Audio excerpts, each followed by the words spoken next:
fabled heat, where magic meets desire. Subscribe to ignite the fantasy. The scent of ozone and blood hung heavy, a metallic tang that coated my tongue. It wasn't entirely my own, though I'd contributed enough, I suspected. A thin trickle ran from my temple, warm and sticky, and I instinctively raised a hand to stem the flow. It tasted like copper and fear, a subtle sweetness almost cloying beneath the grit of the shattered plaza. Dust motes danced in the fading light of the broken sunstones, illuminating the devastation. This had been the heart of Ethelberg, the marketplace, vibrant and bustling just hours ago. Now it was a ruin. I closed my eyes, trying to conjure the ghosts of happier times. The sounds of laughter, merchants calling out their daily specials, old man Tiber selling his spiced plums, Ilara's lilting voice advertising silks from the Eastern Isles. The smell of fresh bread from Master Hemlock's bakery, the roasting meats from Gregor's stall. All of that was gone now, replaced by the acrid smell of smoke and the distant, unsettling tang of sweat. It clung to everything, a primal scent of desperation. Kalen stood impassive amidst the wreckage, observing, a god carved from gray stone, even smeared with grime and the remnants of battle. He hadn't moved much since the initial assault, hadn't offered a word of encouragement, hadn't even looked particularly concerned, just assessment. It was unnerving, his stillness, like a predator deciding whether to strike or simply let its prey exhaust itself. I wanted to ask him if he felt anything, but the words caught in my throat. What was the point? He was different, ancient perhaps, certainly not human, not entirely. But my gaze, despite my best efforts, kept returning to the man beside him. Johnny, a lean, coiled spring of a man, all sharp angles and controlled power. His dark hair was plastered to his forehead with sweat, revealing the strong line of his jaw. A thin scar bisected his left eyebrow, giving him a perpetually dangerous look. It wasn't a recent wound, it was faded, a permanent mark etched onto his skin, a story I didn't know. His eyes, the color of a brewing storm, dark and turbulent, tracked my every move. Not with concern, not with gratitude for the shields I'd managed to raise before the attack, not even with acknowledgement, just assessment. A predatory curiosity that sent a shiver down my spine, a cold prickle that had nothing to do with the evening chill. It felt like being dissected piece by piece without a scalpel. Each glance felt like a probing touch, cataloging my weaknesses, measuring my strength.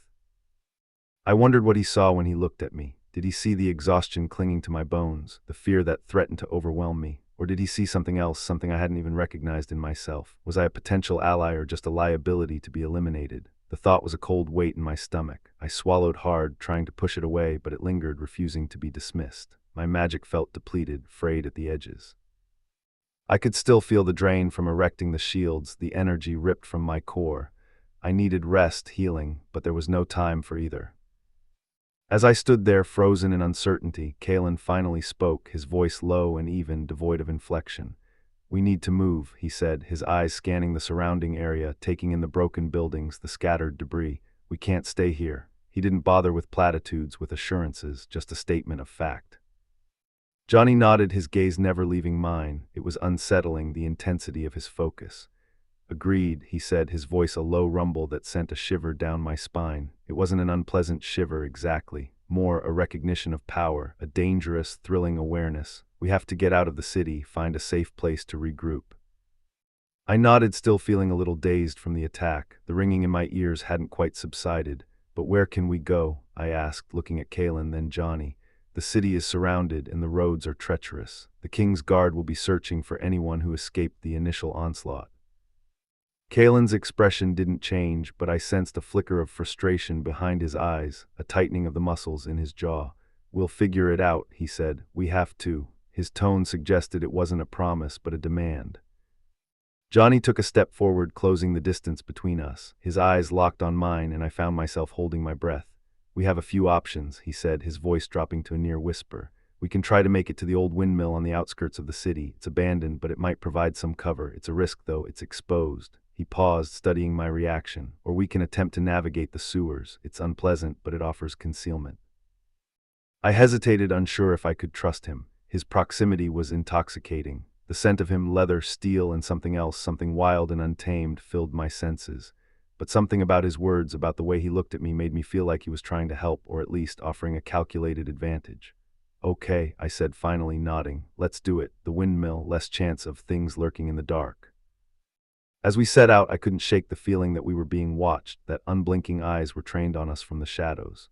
Every crumbling building, every darkened alleyway seemed to hold a hidden observer. I glanced at Kalen, but he seemed oblivious to the sensation, his focus entirely on the path ahead. Johnny, on the other hand, seemed to sense it too, his eyes scanning the surrounding area with a mixture of caution and curiosity. He moved with a fluid grace, a predator on the hunt. The sun was setting, casting long, distorted shadows across the ruined city. The air grew colder, and I felt a shiver run down my spine as we walked, the silence between us thick and heavy. I didn't know what the future held, but I knew one thing: I had to be careful. These two men, Kalen and Johnny, were not what they seemed, and I was caught right in the middle, unsure of what lay ahead, but determined to survive. As we walked, the darkness seemed to press in around us, the shadows deepening and twisting into menacing shapes. I could feel the weight of the city's gaze upon us, the collective fear and uncertainty of its people, and I knew that we were not alone, that there were others out there watching and waiting. The question was, what did they want, and how far would they go to get it? I glanced at Kalen and Johnny, my heart pounding in my chest. I had a feeling that I was about to find out. Johnny's eyes met mine again, and this time there was something different in his gaze, a flicker of something. It wasn't kindness, not exactly, but it wasn't entirely predatory either. It was interest, a dangerous, unsettling interest that made my skin crawl and inexplicably quicken my pulse.